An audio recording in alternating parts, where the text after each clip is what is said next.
parece um contrassenso, né? Contrassenso é algo contrário à lógica, que um dos momentos mais tristes, né, da caminhada do povo de Deus no deserto, onde culminou na perda de 3.000 homens. 3.000 homens morreram.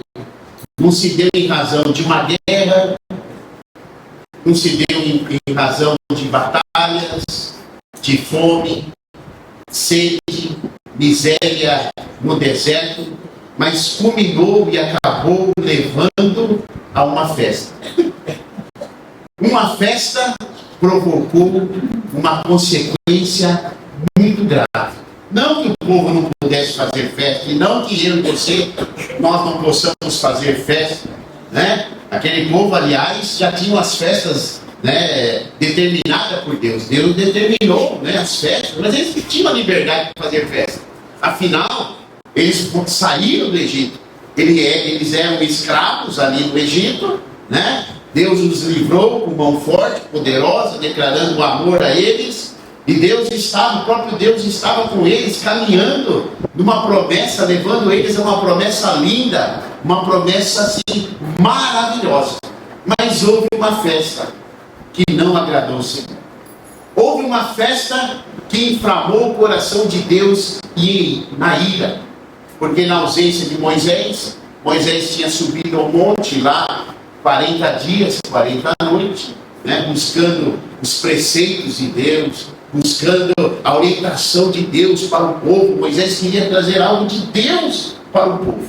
Mas alguns acharam que Moisés estava tardio, Moisés está demorando. O que será que aconteceu com Moisés? E alguns homens, alguns líderes ali, né, se levantaram e instigaram Arão, né, que era o sacerdote. Arão, assim, nós não sabemos o que aconteceu com Moisés. Olha, faz aí um Deus, né? Faz um Deus aí para que a gente possa, já que não tem Moisés, nós precisamos de um Deus e seguir esse Deus, né? E se Deus nos conduzir aí. Aí Arão, instigar, pressionar, errou muito, né? O sacerdote errou muito, pediu os brincos das mulheres, das crianças que tinham recebido, né, quando saíram do Egito. Deus mandou que eles pedissem pendentes, brincos, ouros, e o povo com medo, né, no temor, deu os brincos e ouro, pendente, e falou: vamos embora, sai correndo. E aí as mulheres tinham brincos, e as crianças, eles tiraram esses brincos de ouro, deram a Arão, e Arão foi lá e bateu, sei lá o que ele fez lá, e saiu o quê? Um bezerro de ouro. E as pessoas, né, não somente tinham esse bezerro de ouro, mas aí começaram a fazer uma festa. Começaram a cantar, começaram a dançar, começaram a beber, né? E se despiram. Eu acredito que é como um carnaval, né? Parecia um carnaval ali, naquele momento, acontecendo com o povo de Deus. Povo de Deus. Eu acredito que quando se bebe, né? Quando tem comida, quando não tem freio, acaba dando vazão à carnalidade. Eles começaram a dar vazão à carnalidade. E lá no monte, Moisés com Deus, e Deus tinha, Moisés tinha intimidade com Deus, e Deus falava as coisas claras a Moisés. Deus falou: Moisés, desce depressa, porque o teu povo, Deus falou assim, nem o meu povo, o teu povo que você ajudasse a subir da terra do Egito, perverteu-se. Com muita facilidade e rapidez se desviaram do caminho que eu lhes havia ordenado. Moisés, só que tem uma coisa: a minha ira se inflamou, e eu vou destruir esse povo. Eu vou acabar com esse povo, Moisés. Como eles puderam fazer isso? Eu vou acabar. Eu vou consumir e vou levantar um outro povo até mais forte, mais poderoso do que esse, mas é para você liderar. Aí Moisés, pedindo misericórdia, intercedendo a Deus, aplacou a ira de Deus. E Moisés desceu. E quando chegou no arraial, estavam as pessoas nus, vestindo, cantando, fazendo as coisas erradas. Moisés pegou o bezerro de ouro, destruiu o bezerro de ouro ao ponto de ficar em pó. Mas interessante que aqui na Bíblia diz que alguns que no desenfrear da situação, eu entendo aqui que alguns resistiram a Moisés. Alguns falaram: Moisés, o que você está fazendo, Moisés? Não destruiu o bezerro? Não, Moisés. Alguns resistiram a Moisés, o líder, né, o homem de Deus, né, que foi usado para libertar, né, o povo lá do Egito. Resistiram a Moisés, e Moisés então tomou atitude. Há momento, irmãos, quando há muita resistência, não tem o que fazer. E Moisés, ele se coloca no meio do arraial, ficou em pé, à entrada do acampamento, e diz: quem é pelo Senhor? Quem é do Senhor? Venha até mim. É preciso tomar um lado. É preciso tomar um posicionamento. Quem é do Senhor? Venha. E aí os filhos de Levi, os levitas, se colocaram ao lado de Moisés. Nós somos do Senhor. Nós pertencemos ao Senhor. Aleluia. Pertencemos ao Senhor. Enfim, Moisés manda que os levitas se deem sobre os seus irmãos uma espada, e naquele dia 3.000 homens idólatras, né? Porque às vezes a impressão, olhando pelo texto, é que eles saíram matando aí a torta direita. Não. Mataram aqueles que adoraram os idólatras, aqueles que não quiseram ficar do lado do Senhor. Pois bem, algumas lições aprendemos nesse texto quanto a quem somos de fato e de que lado estamos quando as circunstâncias querem ferir a palavra de Deus. Quando as circunstâncias querem ferir a hombridade, a santidade de Deus, né? A soberania de Deus sobre o povo dele, sobre a igreja dele, sobre as nossas vidas, sobre as ordenanças e as promessas que ele tem para aqueles que lhe servem. Qual é o meu posicionamento? Qual é o seu posicionamento em meio às coisas que vêm sobre a nossa vida e que às vezes não parecem tão claras? Vocês vão ver pelo texto aqui, nós vamos prosseguir. Vocês vão ver pelo texto que foram enganados. Mas a primeira lição que eu quero trazer aqui é a questão da vulnerabilidade, da fragilidade de um povo que teve experiências gloriosas. Nem o povo da terra tinha tido experiência como eles tiveram. Deus abriu o mar vermelho, Deus enviou pragas, e praga alguma chegou neles. Deus livrou com mão forte. Deus tinha uma nuvem, né, para trazer refresco. Deus tinha um clarão de fogo à noite para proteger eles do frio. Deus enviava maná, Deus enviava cordoniz, Deus sustentava, Deus dava água. Ninguém, nem o povo da terra. Mas tinha um problema com esse povo: facilmente se desviava. Tem crente assim? Tem crente assim, que embora tenha experiências com Deus, embora conheça Deus, já sentiu, já provou do poder de Deus, mas facilmente se desvia, é vulnerável, facilmente, demonstra a fraqueza. Alguns acabam falando: não, é que a carne é fraca, né? Mas não tem firmeza, não tem raiz no que professa, crê, é enganado por falsas oportunidades, por líderes que em nome de Deus promovem o quê? A desobediência, a rebeldia, a apostasia da verdade, aquilo que é bíblico, aquilo que Deus tinha ordenado. Deus falou: Moisés, desce, porque com facilidade eles se desviaram do que você falou, Moisés. Não, se desviaram daquilo que eu dei de ordenança para eles, Moisés. E Deus tem dado, meus queridos, minhas queridas, uma palavra. Deus tem dado pelo teu Espírito o discernimento, o que é certo, o que é errado. E pessoas queriam converter a verdade de Deus em mentira. e querendo demonstrar que essa mentira era verdade. Sabe o que eles falaram? Depois do bezerro pronto, está lá, você pode conferir no versículo 4, a parte B. Essa é a figura dos deuses que nos tiraram da terra do Egito. Pode um negócio desse? Um bezerro. Aí chega com o povo e diz: olha, esse bezerro é a figura dos deuses que nos tiraram da terra do Egito. E no versículo 5: amanhã será um dia de festa dedicado ao Senhor. Está escrito. Usaram uma mentira para dizer que era do Senhor. Começaram com um sacrifício, mas depois acabou na carnalidade, na imoralidade, na libertinagem. Libertinagem, sabe por quê? Essa vulnerabilidade vem por falta de identidade. É o problema de ser livre, mas continuar a ser escravo do pecado. E a Bíblia diz: se verdadeiramente o Filho nos libertar, sereis livres. Há pessoas que ainda continuam presas pelo pecado, não conseguem se libertar dos vícios, não conseguem se libertar de um caráter que muitas das vezes é aquele caráter sem moral, sem personalidade, não é um caráter cristão.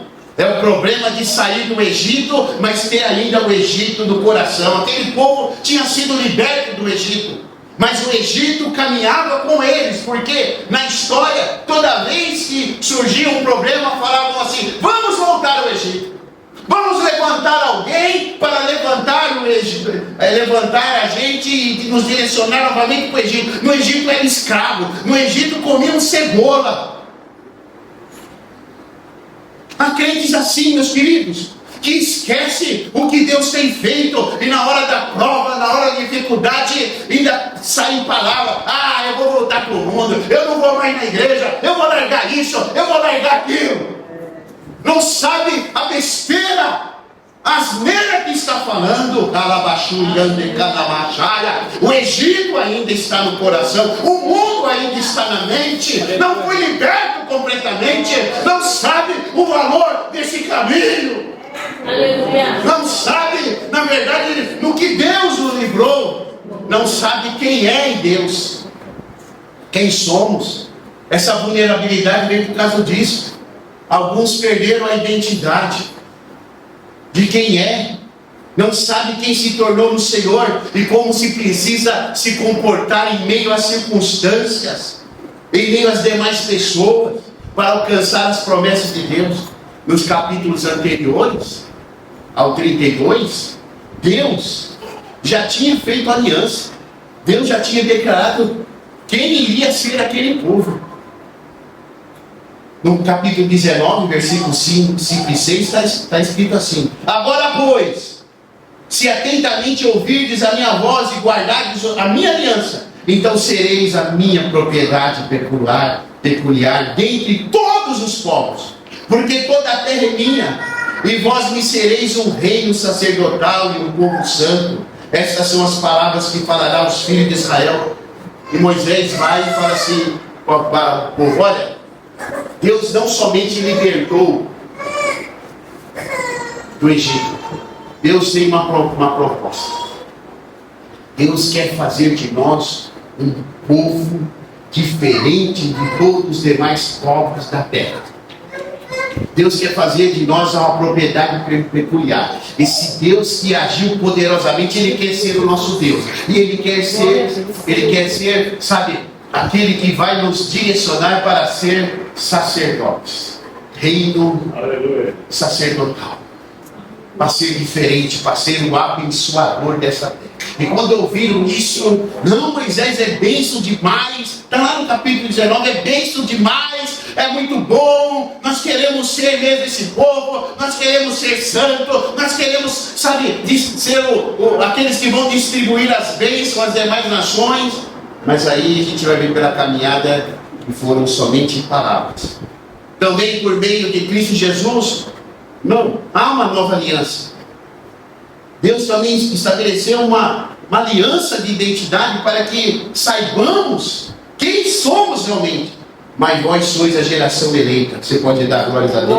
O sacerdócio real, a nação santa, o povo anuncieis a virtude daquele que vos chamou das trevas para a sua maravilhosa luz. Vós que em outro tempo não erais povo, mas agora sois povo de Deus, que não tinhas alcançado misericórdia, mas agora alcançaste misericórdia do Senhor Jesus, porque Ele te chamou, porque Ele te escolheu, mas agora você é um povo diferente, você é diferente das pessoas, não porque você pode bater no coração com orgulho, pisar nas pessoas, mas que em ti habita o Espírito Santo de Deus, em ti a transformação, nova criatura você é, Aleluia. Essa falta de identidade fez com que alguns se posicionaram do lado errado da verdade. E essa falta de identidade faz com que alguns se posicionem de maneira errada em relação à palavra de Deus, em relação à igreja, em relação aos líderes, sabe, que Deus constituiu sobre a igreja, né? Deus levantou líderes e alguns não aceitam. Me lembro muito bem quando aconteceu de uma congregação, né, na mudança do dirigente, e aí muitos quiseram acompanhar o dirigente da congregação. Eu falei, gente, não é assim. E eu fui orar, porque nós perdemos naquele momento 80 e poucas pessoas de uma congregação. Eu fui orar, não arrumei briga, não falei mal, nada, eu fui orar. Sabe o que Deus falou para mim? Não se preocupe, só tome conta daqueles que estiverem nas suas mãos, das suas ovelhas. Eu vou pedir conta delas, aquelas que não quiserem ser suas ovelhas, aquelas que não quiserem estar sob a sua autoridade, não se preocupe com eles. Eu tomei aquela palavra, paz no meu coração, não falei mais nada, não compliquei nenhuma situação, porque Deus falou, meus queridos. Deus falou. Moisés era um líder, irmãos. Deus iria destruir aquele povo. Moisés, ele se colocou e intercedeu, e se você for ler no capítulo, ele falou assim: Deus, risca o meu nome. Está aqui. Risca o meu nome do livro da vida se o Senhor consumir esse povo. Moisés intercedia. Olha, irmãos, Moisés, por interceder, ele, às vezes, as pessoas quiseram apedrejar, ele pagava o preço, mas mesmo assim as pessoas se levantavam. Sabe por quê? Falta de identidade. A falta de identidade leva a isso. Assimilar coisas que não provém. Às vezes, esse líder que se levantou e falou: vamos fazer um Deus aqui.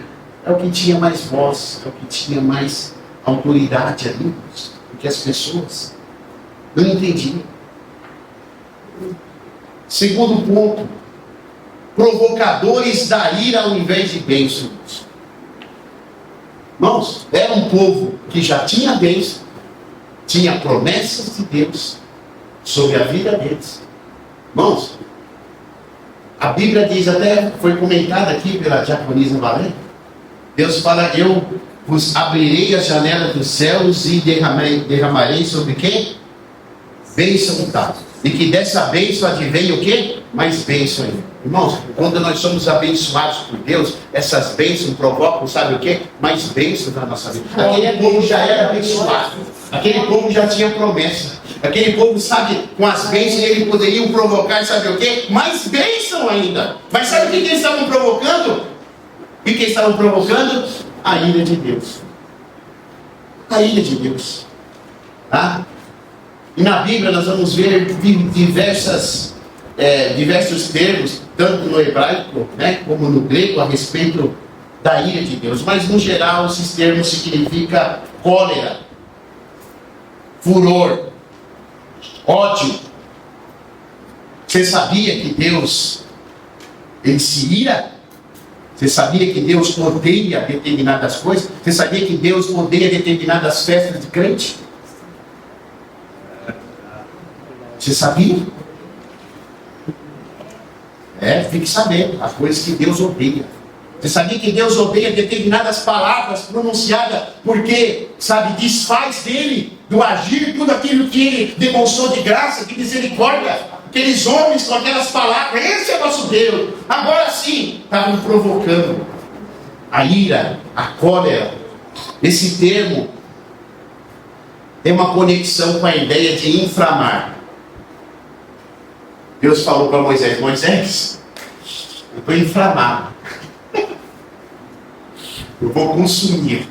Sabe, um fogo que vai tomando proporções, que vai só aumentando, aumentando, aumentando. Começa às vezes pequeno, mas vai aumentando, vai aumentando. Quando chega no limite de Deus, porque Deus é longânimo.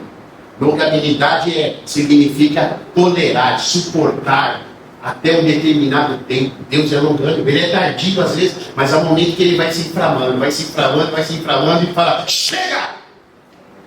Acabou! Me inflamei! Não tolero mais! Não aceito mais! Acabou! Eu me lembro que eu vinha de um culto muito avivado. À noite, quando terminou esse culto, eu estava vindo, não era aqui, estava vindo de carro, e aí eu liguei um rádio,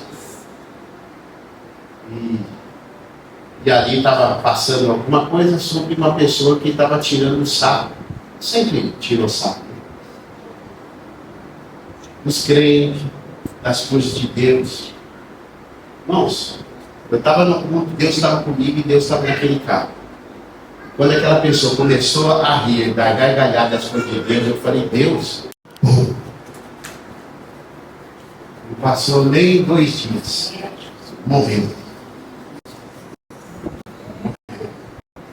Porque brincou, achando que não tinha nada, não vai acontecer nada, mas lá nos céus, aquele que anota todas as coisas, que tem um cálice, não é aquele cálice da ira de Deus, quando transbordou, e quando transbordou não teve mais jeito. O ensino bíblico acerca da ira de Deus não está limitado apenas ao Antigo Testamento. O pastor está pregando. Mas olha que Jesus disse em João 3,36, que a ira de Deus permanece sobre aqueles que o rejeitam. Paulo, falando aos Romanos, capítulo 2, versículo 6 a 8, falando que ninguém é indesculpável diante do Senhor. Ele fala assim: Deus retribuirá a cada um conforme o seu procedimento. Ele dará vida eterna aos que persistirem em fazer o bem, honra, e buscam a imortalidade, a glória, né? Não é a glória dos homens, mas a glória de Deus. Mas haverá ira e indignação para os que são egoístas, que rejeitam a verdade e seguem a injustiça. O que haverá sobre os egoístas, os que rejeitam a verdade e seguem a injustiça? Ira. Não é o pastor Davi que está falando isso, não. É a Bíblia. Mas a Bíblia também diz, embora Deus traga algumas iras temporais, e a gente vê. Você verá o que vai acontecer depois do carnaval, tá? Vamos dar desculpa, porque Deus usa, o Deus que eu sirvo tem controle sobre a natureza, tem controle sobre os povos, tem controle sobre as coisas. Você vai ver o que vai acontecer depois do carnaval, tá? A humanidade e a sociedade não vai enxergar, porque o carnaval não somente é uma festa, mas é um momento em que as pessoas estão, sabe, ridicularizando Deus, ridicularizando a fé dos cristãos, estão pegando a imagem de Jesus, batendo o diabo, batendo e fazendo isso aqui. Brincam. Porque o cálice de Deus se inflama, a ira, e aí vem consequências. Mas embora haja essa ira, as iras temporais de Deus, no sentido de acordar a sociedade, despertar a igreja e crer que Deus está no controle de todas as coisas, mas haverá uma ira na consumação da história. E a Bíblia traz como o dia do Senhor. O dia que o Senhor Jesus se assentará sobre o trono e separará alguns à esquerda, outros à direita, mediante ao posicionamento em vida, ao procedimento em vida que alguns tiveram. E aqueles que estarão à esquerda, ele dirá: não os conheço, não os conheço. Que coisa triste ouvir do Senhor: não vos conheço. E os da direita, aqueles que souberam ter procedimento, aqueles que souberam tomar o lado correto da verdade, da justiça, Jesus dirá: vinde benditos do meu Pai, possui com herança aquilo que está preparado desde a fundação do mundo. Oh, aleluia, aleluia. Entraremos à eternidade, meus queridos. Mas parece um contrassenso ouvir do Senhor: não vos conheço, sendo que Ele é o Criador de todas as pessoas. Como que Deus não conhece todas as pessoas, né? Como? Ele conhece. É que essa palavra, meu querido, né? O verbo conhecer, que significa gnosco, diz respeito, não conhecer do saber, porque Deus, Ele é onisciente. O salmista diz que Ele nos conhece como antes que fôssemos substância alguma no ventre da nossa mãe. Mas esse conhecer, meus queridos, é o conhecer relacional.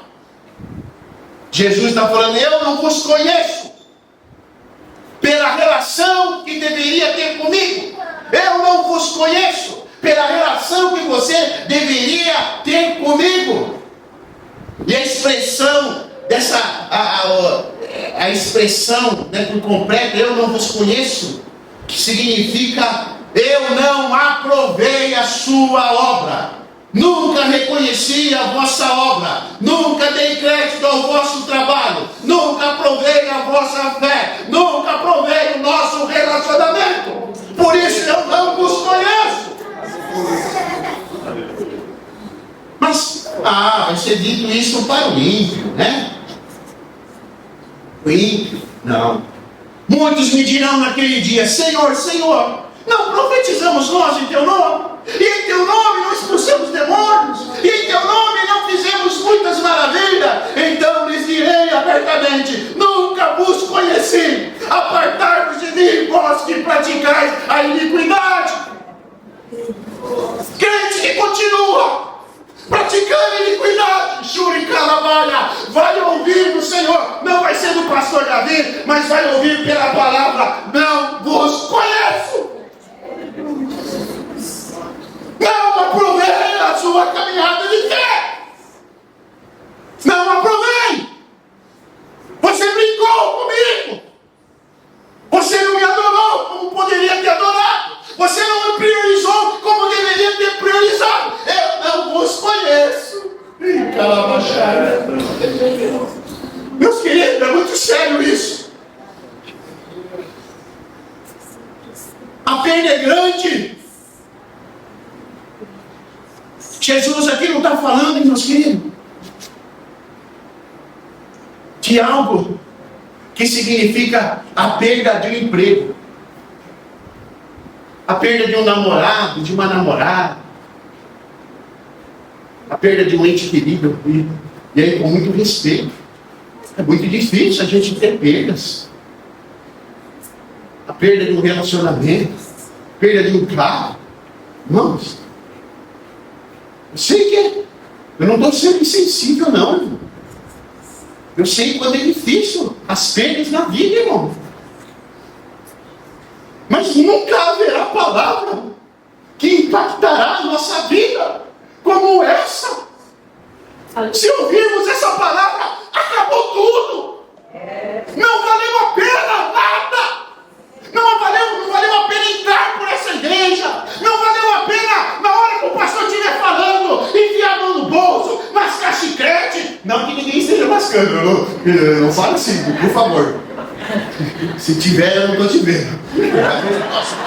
pastor fala, a pessoa fala, o pastor está falando para mim, está bem vendo, né? Não é nada disso. Mas às vezes está na igreja, mas o coração está lá fora. Está na igreja, mas está pensando na segunda, na terça, na quarta. E Deus está falando.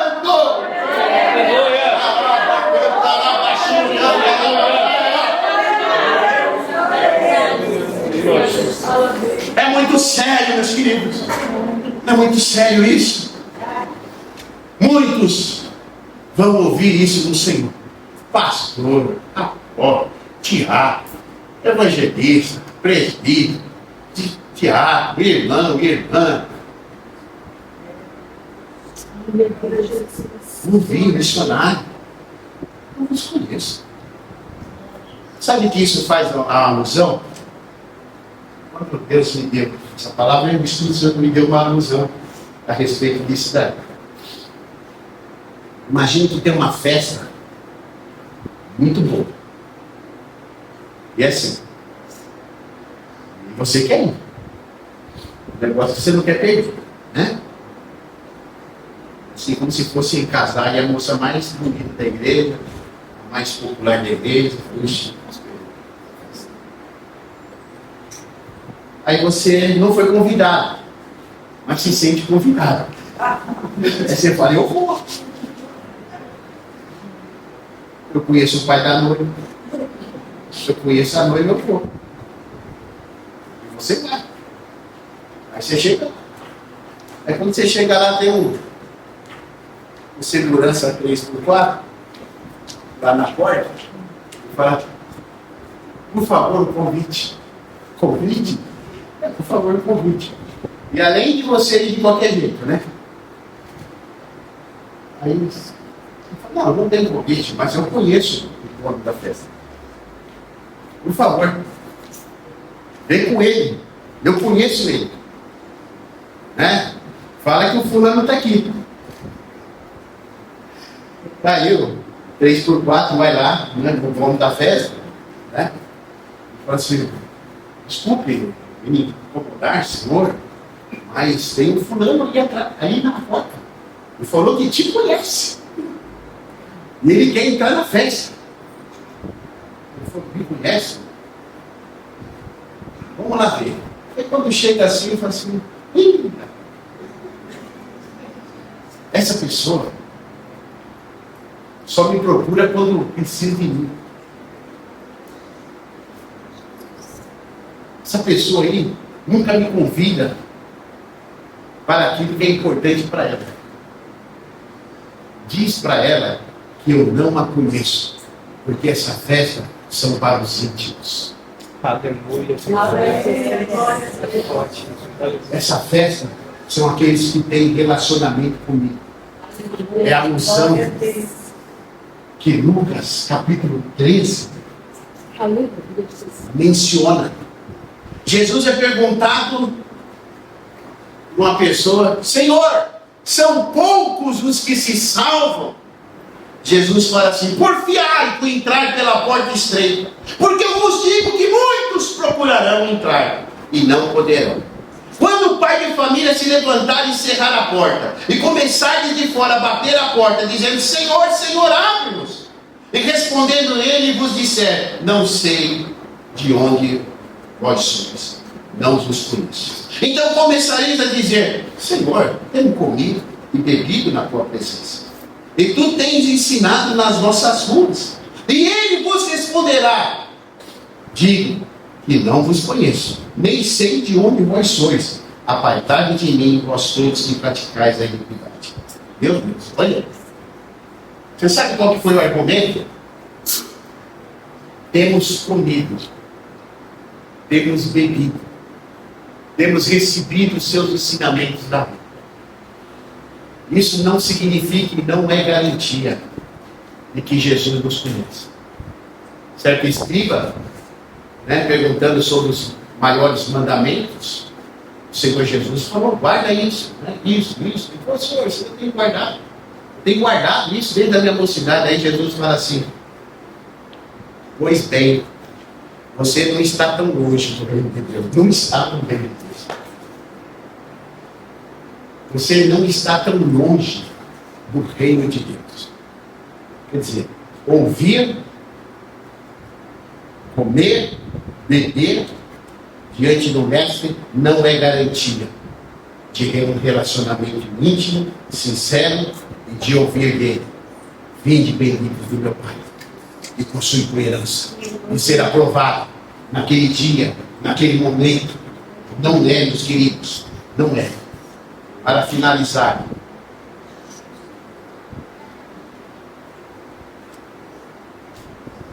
pare de ficar em cima do mundo, sempre que a verdade já foi declarada. Para de trazer conceitos, ideologias mundanas, sendo que já temos a verdade. Conhecereis a verdade vos libertará. Passarão os céus e a terra, mas Jesus fala: a minha palavra não passará. Jovens que acabam indo para a faculdade, chega na faculdade, vira a cabeça, vai ouvir Freud, vai ouvir um cara aí que foi desgraçado na vida e traz para si uma ideologia, um conceito, e acaba jogando fora tudo. Há muitos na igreja concordando com as ideologias do mundo, aquilo que é iniquidade bíblica. Não é que o pastor está citando, não é meu, é Bíblia, tá? E às vezes a gente esquece, meus queridos, que Deus, independente dos milhões e milhões, até bilhões de pessoas tomarem caminho errado, irmãos, Deus não vai mudar. Deus não vai mudar. Deus é imutável. A palavra dele não muda. Ele não mudará, porque a maioria lá na faculdade, Deus não mudará, porque muitos estão aí na imoralidade, na libertinagem. Deus não mudará. Ele é o mesmo ontem, hoje e eternamente. Ele tem falado para a igreja: santifique igreja. Quem é sujo, se suje ainda mais. Mas quem é santo, se santifique ainda mais. Porque chegará o dia, chegará o momento em que vocês vão ouvir da minha boca: que chegou o fim de todas as coisas. Você não tem medo de morrer, não? Depois dessa palavra aqui, irmão, essa palavra não é minha, é do pastor. Ela vai ficar. Você aceitando ou não, é palavra da Bíblia, de Deus, do Senhor. Você não tem medo de morrer, não? Irmãos, vou falar de mim. Se eu faço algo errado, a gente erra. Por isso a gente tem que pedir perdão. Dentro de mim fala: Jesus, não vem hoje não. Porque se eu vier hoje eu não sei não. Porque às vezes a gente se ira, a gente é carne, mas aí a gente vai buscar misericórdia, a gente vai pedir perdão. E eu não deixo passar a noite, não deixo chegar o outro dia para pedir perdão a Deus. Se consertar, não deixo. Por isso que vocês me veem, o fato de eu estar aprendendo essa palavra não é que eu estou irado e mal com a vida, não. Vocês nunca vão ver eu mal-humorado aqui na igreja, vocês nunca vão ver eu carro curto, não. Eu cada dia eu procuro tirar a minha bagagem, a bagagem de pecado, a bagagem dos erros. Eu procuro, no outro dia eu estou levantando, glórias a Deus, aleluia, e deixando cada dia o seu mal, eu prossigo de glória em glória, de fé em fé, e assim eu vou, irmãos. Mas você não tem medo de morrer, não? Pelos seus conceitos, e quando você morrer e chegar lá e falar: ué, o negócio está escuro aqui. Estou ouvindo os gritos, porque a Bíblia fala. Jesus falou assim, lá em Lucas 13: haverá ranger de dentes, pranto, choro. Não tem medo de morrer? Eu sou jovem. Tem muito jovem correndo aí, ó. Já constituí minha vida. Mas essa vida constituída não foi alicerçada, edificada naquilo que lançou lá para a glória, não valeu nada. O sucesso Ah, eu tenho isso, eu tenho dinheiro. Não vale nada, ninguém leva nada. Fechou os olhos. Eclesiastes fala, né? Faz tudo que tiver a mão, porque onde a gente for, não haverá projeto, não haverá ciência, não adiantará gritar papai, mamãe. Não adiantará, é só você e Deus, amigo. É só você e Deus. E esse Jesus bonzinho, né? E ele é bom, né? Ele é bom, mas ele deu a sua vida um preço muito alto. Ele é juiz. E ele não vai julgar o Davi porque o Davi, você foi pastor, então eu entro aqui, nada disso. Não vai julgar você porque você é bonzinho, ou porque você sofreu na vida, as coisas não deram certo, não. Ele vai julgar cada um de nós pelo procedimento, pelas atitudes, pelo lado que nós tomamos aqui nessa vida, em meio às coisas do mundo. Verdade. Para finalizar, fui no velório, e esse velório me impactou. Me impactou essa semana. Pastor Vicente, 84 anos. Ia fazer 85. Sogro do pastor Milton. Eu fui, né? Ali, em solidariedade, expressar meus sentimentos. Nossa, me impactou. Vocês não sabem. Até agora eu estou pensando. A família inteira reunida, netos. Não que em velório a gente precisa ter escândalo, esmagar, nada disso. Irmãos, até os netos estavam chorando. É difícil de te ver hoje em velório as pessoas chorando assim, não porque não aceita a vontade de Deus, mas pela falta daquela pessoa. Eu falei, meu Deus, como uma pessoa de 84, 85 anos faz tanta falta? E aí, o culto foi muito bonito porque a própria família direcionou, para a família deu testemunho, os netos iam lá e falavam assim, vô, o senhor vai fazer falta, vô. Vô, o senhor é tão legal, vô. Vô, o senhor falou de Jesus para mim, vô. Vô, o senhor teve paciência. Aí vem a esposa, aí vem os filhos e fala, o meu pai nunca levantou a voz em casa. O meu pai nunca maltratou a minha mãe. Nós estamos aqui, se for mentira, alguém diga aqui, ó. O meu pai, nas horas de dificuldade, quando as coisas estavam ruins, ele ia orar, ia buscar a Deus, ia clamar a Deus, e a gente viu que isso valia a pena. Irmãos, a família dele, inteirinha, glória a Deus, estava ali dando testemunho de um legado de uma pessoa que teve um procedimento, que não cedeu ao mundo, que não cedeu ao pecado, valeu a pena. Eu falei, oh meu Deus. Eu queria partir assim, porque todo mundo vai partir. Eu queria partir assim. Eu queria partir assim. Mas pastor, eu já fiz umas coisas erradas. Eu já gritei em casa, maltratei meu esposo, minha esposa, meu filho, já gritei com meu pai. Meu querido, é possível mudar isso. Porque as atitudes que você tiver daqui para frente, certamente vai apagar tudo aquilo que aconteceu de errado. Apaga assim como Jesus apagou, sabe, os nossos pecados. Jesus quer apagar e trazer um relacionamento, sabe, sincero. Você que tem mágoa do seu filho, você que tem mágoa do seu pai, você que tem mágoa da sua mãe, você que tem mágoa de alguém.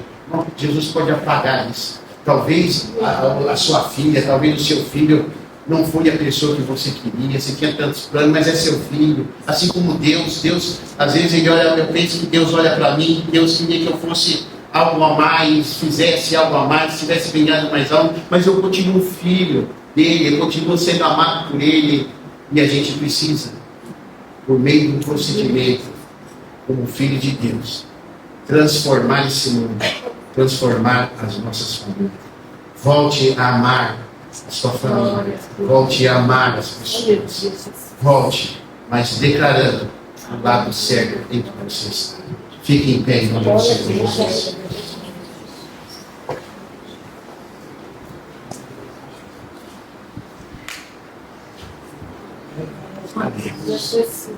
Oh, aleluia, Deus. Irmãos, Deus falou aqui nessa manhã. É a palavra de Deus, não é a palavra do pastor Danilo, é a palavra de Deus. Irmãos, eu profetizo em nome do Senhor Jesus que sobre a sua vida não estará a ira de Deus. Sobre a sua família não estará, mas estará a vontade de Deus. Há portas que Deus fecha, mas não era para fechar.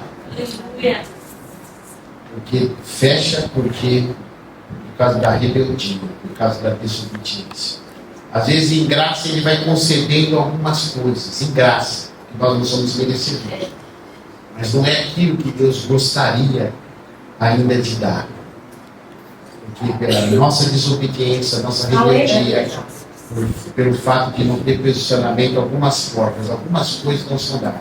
Mas nessa manhã, toma um posicionamento. Papai, toma um posicionamento. Mamãe, toma um posicionamento. Ministro de Deus. Você não é ministro do pastor Davi. Você é ministro do Senhor. Toma um posicionamento de ministra de Deus. Diaconisa, diácono, presbítero, evangelista, missionário, pastor.